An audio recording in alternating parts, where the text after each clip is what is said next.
ओम शांति। 19 अप्रैल 2024। प्यारे मीठे बाबा के आज के मधुर महावाक्य, आज की मुरली के कुछ विशेष पॉइंट्स। आज बाबा हमें समझाते कि हम बच्चों को बाप का पूरा मददगार बनने के लिए सयाना और समझदार बनना है। स्थापना और विनाश के कर्तव्य को देखते हुए पूरा निश्चय बुद्धि बन बाप को फॉलो करना है। मित्र संबंधी धन दौलत आदि सब कुछ भूल जाना है। बाप का राइट हैंड बनना है। संगठन में रहते सबका स्नेही बनना है, लेकिन बुद्धि का सहारा केवल एक बाप को ही बनाना है। तो चलिए सुनते हैं आज की बाबा की मीठी प्यारी मुरली। ओम शांति। बाबा कहते, मीठे बच्चे, बाप आए हैं सारी दुनिया का हाहाकार मिटाकर जय जयकार करने। पुरानी दुनिया में है हाहाकार, नई दुनिया में है जय जयकार। प्रश्न, कौन सा ईश्वरीय नियम है जो गरीब ही बाप का पूरा वर्षा लेते, साहूकार नहीं ले पाते? उत्तर, ईश्वरीय नियम है पूरा बेगर बनो, जो कुछ भी है उसे भूल जाओ। तो गरीब बच्चे सहज ही भूल जाते हैं, परंतु साहूकार जो अपने को स्वर्ग में समझते हैं, उनकी बुद्धि में कुछ भूलता नहीं।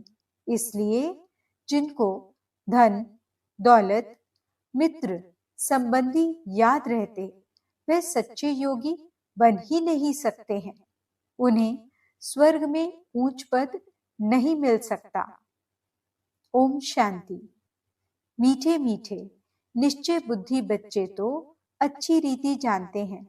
उन्हों को पक्का निश्चय है कि बाप आया है सारी दुनिया का झगड़ा मिटाने। जो सयाने समझदार बच्चे हैं, वे जानते हैं इस तन में बाप आए हुए हैं, जिसका नाम भी है शिव बाबा। क्यों आए हैं? हाहाकार को मिटाकर जय जयकार कराने। मृत्यु लोक में कितने झगड़े आदि हैं, सबको हिसाब किताब चुकतू कर जाना है। अमर लोक में झगड़े की बात नहीं। यहाँ कितना हंगामा हाहाकार लगा हुआ है। कितनी कोर्ट जज आदि हैं, मारा मारी लगी हुई है। विलायत आदि में भी देखो हाहाकार है। सारी दुनिया में खिटपिट बहुत है। इसको कहा जाता है पुरानी तमो प्रधान दुनिया। किचड़ा ही किचड़ा है, जंगल ही जंगल है। बेहद का बाप ये सब कुछ मिटाने के लिए आए हैं। अभी बच्चों को बहुत सयाना समझदार बनना है। अगर बच्चों में भी लड़ाई झगड़ा होता रहेगा तो बाप के मददगार कैसे बनेंगे? बाबा को तो बहुत मददगार बच्चे चाहिए, सयाने समझू, जिनमें कोई खिटखिट न हो। ये भी बच्चे समझते हैं ये पुरानी दुनिया है, अनेक धर्म है, तमो प्रधान विशिष्ट वर्ल्ड है। सारी दुनिया पतित है। पतित पुरानी दुनिया में झगड़े ही झगड़े हैं। इन सबको मिटाने जय जयकार कराने बाप आते हैं। हर एक जानते हैं इस दुनिया में कितना दुख और अशांति है, इसलिए चाहते हैं विश्व में शांति हो। अब सारे विश्व में शांति कोई मनुष्य कैसे कर सकेंगे? बेहद के बाप को ठिक्कर भित्तर में लगा दिया है। यह भी खेल है। तो बाप बच्चों को समझाते हैं, अब खड़े हो जाओ, बाप के मददगार बनो। बाप से अपना राज्य भाग्य लेना है, कम नहीं, अथाह सुख है। बाप कहते हैं, मीठे बच्चे, ड्रामा अनुसार तुमको बेहद का बाप पद्मा पद्म भाग्यशाली बनाने आया है। भारत में ये लक्ष्मी नारायण राज्य करते थे। भारत स्वर्ग था।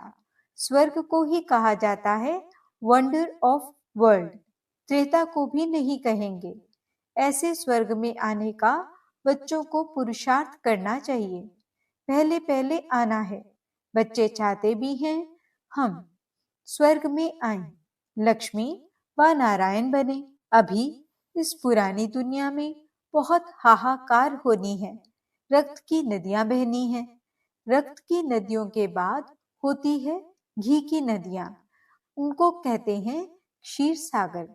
यहाँ भी बड़े तालाब बनाते हैं। फिर कोई दिन मुकर्रर होता है जो आकर उसमें दूध डालते हैं। उसमें फिर स्नान करते हैं। शिवलिंग पर भी दूध चढ़ाते हैं।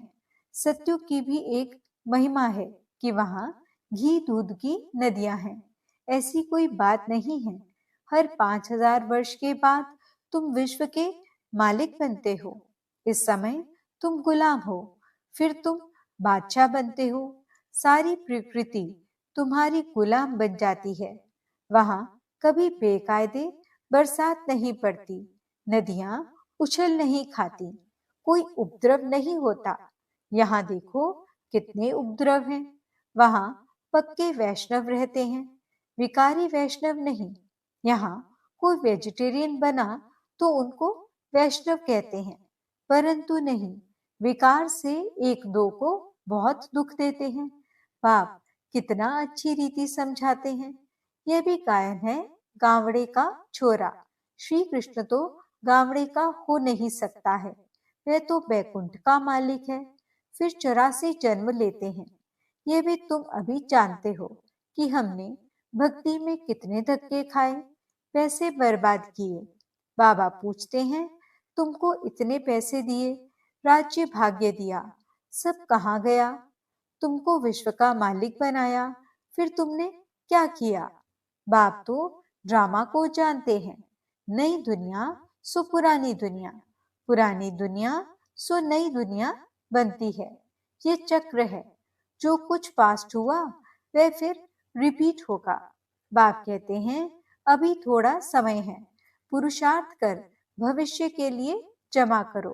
पुरानी दुनिया का सब कुछ मिट्टी में मिल जाना है। साहूकार इस ज्ञान को लेंगे नहीं। बाप है गरीब निवास। गरीब वहां साहूकार बनते हैं, साहूकार वहां गरीब बनते हैं। अभी तो पदमपति बहुत हैं, वे आएंगे परंतु गरीब बनेंगे। वे अपने को स्वर्ग में समझते हैं, वे बुद्धि से निकल नहीं सकता। यहाँ तो बाप कहते हैं सब कुछ भूल जाओ, खाली बेगर बन जाओ।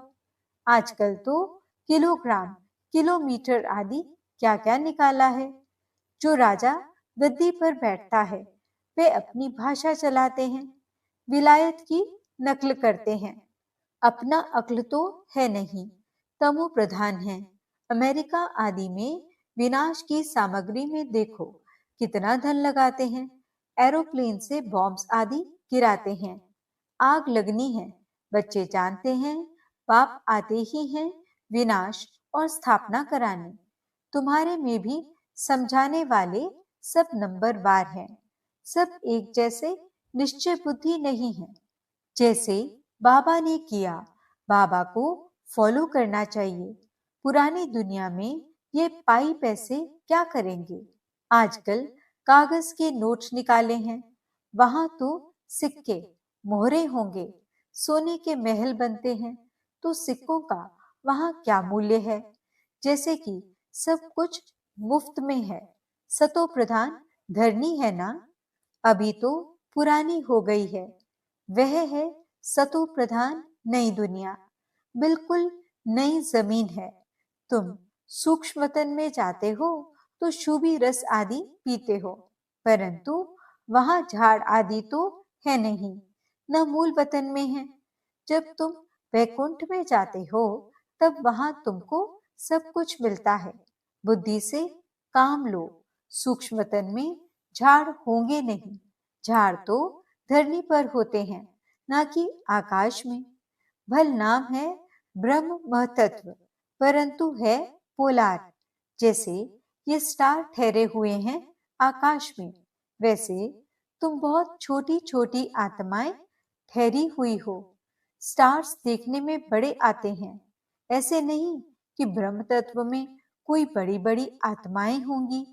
ये बुद्धि से काम लेना है, विचार सागर मंथन करना है, तो आत्माएं भी ऊपर में ठहरती हैं, छोटी बिंदी हैं। ये सब बातें तुमको धारण करनी है। तब किसको धारण करा सकेंगे? टीचर जरूर खुद जानते हैं, तब तो औरों को पढ़ाते हैं, नहीं तो टीचर ही कहेगा। परंतु यहाँ टीचर्स भी नंबरवार हैं। तुम बच्चे वैकुंठ को भी समझ सकते हो। ऐसे नहीं कि तुमने वैकुंठ नहीं देखा है। बहुत बच्चों ने साक्षात्कार किया है। वहाँ स्वयंवर कैसे होता है, क्या भाषा है, सब कुछ देखा है। पिछाड़ी में भी तुम साक्षात्कार करेंगे, परंतु करेंगे वही जो योग युक्त होंगे। बाकी जिनको अपने मित्र संबंधी धन दौलत याद आते रहेंगे, वे क्या देखेंगे? सच्चे योगी ही अंत तक रहेंगे, जिन्हों को बाप देख खुश होंगे। फूलों का ही बगीचा बनता है। बहुत तो 10-15 वर्ष रहकर भी चले जाते हैं। उनको कहेंगे अख के फूल। बड़ी अच्छी अच्छी बच्चियां जो मम्मा पापा के लिए भी डायरेक्शन ले आती थी, ड्रिल कराती थी, वे आज हैं नहीं। ये बच्चियां भी जानती हैं और बाप दादा भी जानते हैं कि माया बड़ी जबरदस्त है। यह है माया से गुप्त लड़ाई, गुप्त तूफान। बाबा कहते हैं माया तुमको बहुत हैरान करेगी। ये हार जीत का बना हुआ ड्रामा है। तुम्हारी कोई हथियारों से लड़ाई नहीं है। यह तो भारत का प्राचीन योग नामी ग्रामी है, जिस योग बल से तुम ये बनते हो। बाहुबल से कोई विश्व की बादशाही ले न सके। खेल भी वंडरफुल है। कहानी है दो बिल्ले लड़े मक्खन। कहा भी जाता है सेकंड में विश्व की बादशाही। बच्चियां साक्षात्कार करती हैं, कहती हैं श्री कृष्ण के मुख में माखन है। वास्तव में श्री कृष्ण के मुख में नई दुनिया देखते हैं।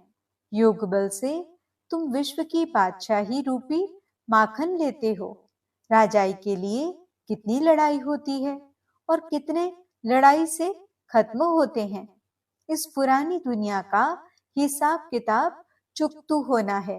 इस दुनिया की कोई भी चीज रहनी नहीं है। बाप की श्रीमत है, बच्चे hear no evil, see no evil. उन्होंने बंदर का एक चित्र बनाया है। आजकल तो मनुष्यों का भी बनाते हैं। आगे चीन की तरफ से हाथी दांत की चीजें आती थी। चूड़ियां भी कांच की पहनते थे। यहाँ तो जेवर आदि पहनने के लिए नाक कान आदि छेदते हैं। सतयुग में नाक कान छेद करने की जरूरत नहीं। यहाँ तो माया ऐसी है जो सबके नाक कान काट लेती है। तुम बच्चे अब स्वच्छ बनते हो। वहाँ नेचुरल ब्यूटी रहती है। कोई चीज लगाने की जरूरत नहीं। यहाँ तो शरीर ही तमो प्रधान तत्वों से बनते हैं, इसलिए बीमारियां आदि होती हैं। वहां ये बातें होती नहीं। अभी तुम्हारी आत्मा को बहुत खुशी है कि हमको बेहद का बाप पढ़ाकर नर से नारायण अथवा अमरपुरी का मालिक बनाते हैं। इसलिए गायन है, अति इंद्रिय सुख पूछना हो तो गोप गोपियों से पूछो। भक्त लोग इन बातों को नहीं जानते हैं। तुम्हारे में भी खुश रहे और इन बातों का सिमरन करते रहें। ऐसे बच्चे बहुत थोड़े हैं। अबलाओं पर कितने अत्याचार होते हैं। जो गायन है द्रौपदी का, वह सब प्रैक्टिकल में हो रहा है। द्रौपदी ने क्यों पुकारा, ये मनुष्य नहीं जानते। बाप ने समझाया है, तुम सब द्रौपदियां हो। ऐसे नहीं, फीमेल सदैव फीमेल ही बनती है। 2 बारी फीमेल बन सकती है, जास्ती नहीं। माताएं पुकारती हैं, बाबा रक्षा करो, हमको दुशासन विकार के लिए हैरान करते हैं। इसको कहा जाता है वैश्यालय। स्वर्ग को कहा जाता है शिवालय। वैशाल्य है रावण की स्थापना, शिवालय है शिव बाबा की स्थापना। और तुमको नॉलेज भी देते हैं। बाप को नॉलेजफुल भी कहा जाता है। ऐसे नहीं, नॉलेजफुल माना सबके दिलों को जानने वाला। इनसे फायदा क्या? बाप कहते हैं ये सृष्टि के आदि मध्य अंत की नॉलेज मेरे बिगड़ कोई दे न सके। मैं ही तुमको बैठ पढ़ाता हूँ। ज्ञान सागर एक ही बाप है। वहां है भक्ति की प्रालब्ध। सतयुग त्रेता में भक्ति होती नहीं, पढ़ाई से ही राजधानी स्थापन हो रही है। प्रेसिडेंट आदि के देखो कितने वजीर हैं, एडवाइस देने के लिए वजीर रखते हैं। सतयुग में वजीर रखने की जरूरत नहीं। अब बाप तुमको अक्लमंद बनाते हैं। ये लक्ष्मी नारायण देखो कितने अक्लमंद थे। बेहद की बादशाही बाप से मिलती है। शिव जयंती बाप की बनाते हैं। जरूर शिव बाबा भारत में आकर विश्व का मालिक बनाकर गए हैं। लाखों वर्ष की बात नहीं है, कल की तो बात है। अच्छा, ज्यादा क्या समझाऊं? बाप कहते हैं मन मना भव। वास्तव में यह पढ़ाई इशारे की है। अच्छा, मीठे मीठे सिकिलते बच्चों प्रति माता पिता बाप दादा का याद प्यार और गुड मॉर्निंग। रूहानी बाप की रूहानी बच्चों को नमस्ते। हम रूहानी बच्चों की रूहानी बाप दादा को दिल व जान सिख व प्रेम से नमस्ते नमस्ते नमस्ते जी। गुड मॉर्निंग बाबा। शुक्रिया बाबा। धारणा के लिए मुख्य सार। पहला पॉइंट, बाप का पूरा मददगार बनने के लिए सयाना समझदार बनना है, अंदर कोई खिटपिट न हो। दूसरा पॉइंट, स्थापना और विनाश के कर्तव्य को देखते हुए पूरा निश्चय बुद्धि बन बाप को फॉलो करना है। पुरानी दुनिया के पाई पैसे से बुद्धि निकाल पूरा बेगर बनना है। मित्र संबंधी धन दौलत आदि सब कुछ भूल जाना है। वरदान, संगठन में रहते सबके स्नेही बनते, बुद्धि का सहारा एक बाप को बनाने वाले कर्मयोगी भव। कोई कोई बच्चे संगठन में स्नेही बनने के बजाय न्यारे बन जाते हैं। डरते हैं कि कहीं फंस न जाएं। इससे तो दूर रहना ठीक है, लेकिन नहीं, 21 जन परिवार में रहना है। अगर डरकर किनारा करेंगे तो यह भी कर्म सन्यासी के संस्कार हुए। कर्मयोगी बनना है, कर्म सन्यासी नहीं। संगठन में रहो, सबके स्नेही बनो, लेकिन बुद्धि का सहारा एक बाप हो, दूसरा न कोई। बुद्धि को कोई आत्मा का साथ, गुण व कोई विशेषता आकर्षित न करे, तब कहेंगे कर्मयोगी पवित्र आत्मा। स्लोगन, बाप दादा के राइट हैंड बनो, लेफ्ट हैंड नहीं। ओम शांति।